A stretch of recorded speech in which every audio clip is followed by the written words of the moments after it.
Look at this guy, man. Come on. I was right in his pillar and he couldn't see me, but he still pulled out. Didn't look. But that's taxis for you, man. They're going to taxi, aren't they? They're going to be scum.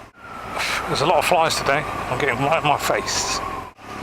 Let's talk a bit more about the taxes. If you're earning 30 grand, right, nice round figure, you get taxed on average 27%. So out of the 30 grand that you earn a year, you're paying 7 grand, right? And it works out, even if whatever salary you're on, you're working till March. You say it's from January to March, you're working for the government, and then after that, you pay yourself. And that goes, towards education and public sector services and the politicians themselves, the war machine, the NHS, obviously. Pensions takes a huge amount. Yeah, so, it's spread all over the place. And I think I saw a figure that the Treasury, which is where all the tax money goes, is worth 700 billion. And we do pay our taxes here. Like I said earlier, that some European countries haven't been paying their taxes properly. It's not really fair for the rest of the countries in the EU, geezer. You can't escape it. You just get thrown in prison otherwise. But I guess other countries don't take it that seriously, tax collection. Right, turning left is going to be a nightmare because of all these bikes. I was looking at petrol prices, right? The tax on that, I think at the moment we're paying £1.10. Go on.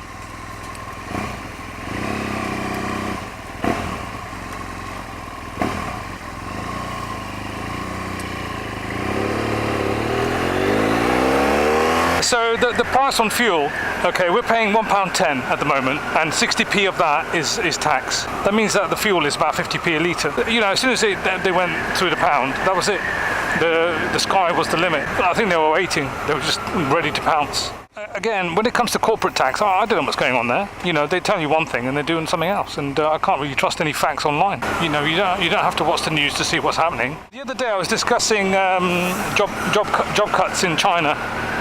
Apple automating its factories, and 60,000 Chinese will be losing their jobs. And geezer. And I said that Oxford has a population of 60,000. Well, I was corrected. It's actually 160,000 or thereabouts. Yeah, so Oxford has a population of 160,000. That still makes a lot. I think they're warning the cyclist there. He's trying to pull in, and the cyclists aren't giving him any room. They just want to go up his arse into the danger zone. Even there's big stickers on the back of the van saying, "Don't fucking come alongside if I'm indicating." Right. I remember to stop early here because those buses that come around the corner are deadly. Geezer. See, they don't want to say hello to me today. I think I must have the lurgy. Geezer. At least I got one hello. Hopefully somebody can tell me why other bikers aren't really too sociable. I mean, generally speaking, most bikers are. Maybe they're not paying attention. I don't know. In the biker gear, you already look pretty aggressive, so it doesn't take much to seem kind of like antisocial. It's been a bit of a strange day. It's been sunny, but overcast, and spots of rain. Very little spots of rain.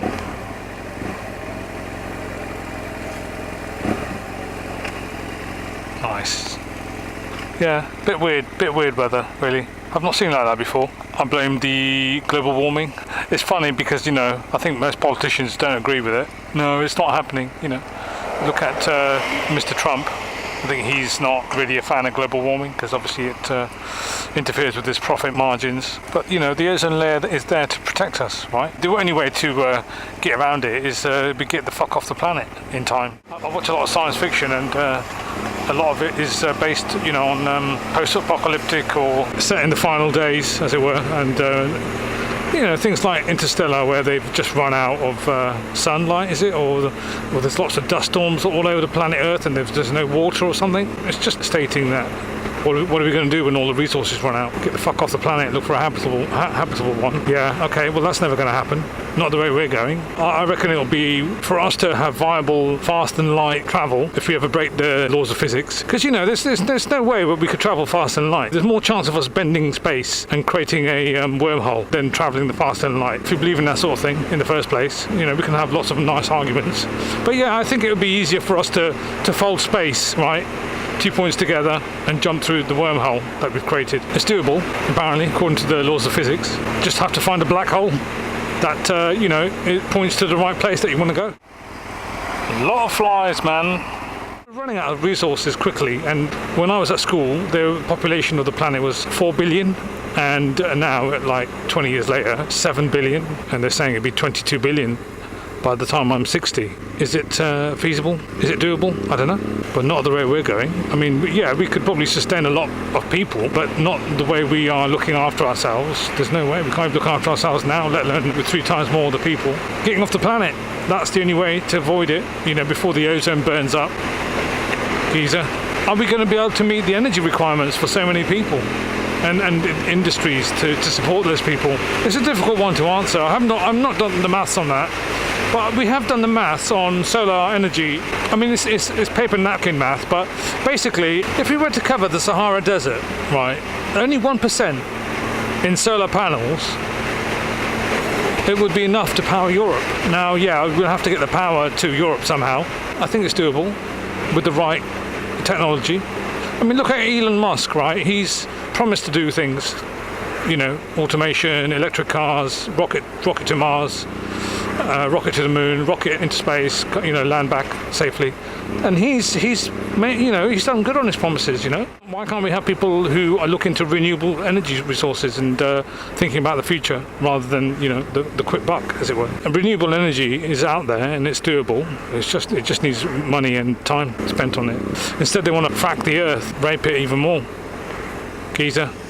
You can see what they're doing, and the governments are falling in line because obviously it's big money and there is money to be made and it will be made, but it's a shame because they could start looking at alternative resources: wind, sun, sea, natural heat sources like, you know, volcanoes and shit. I don't know how you'd control one or manipulate one, but I'm sure it's doable somehow. But, you know, they'd rather just keep destroying the planet, making it worse. Coach drivers, he's giving me dirty looks.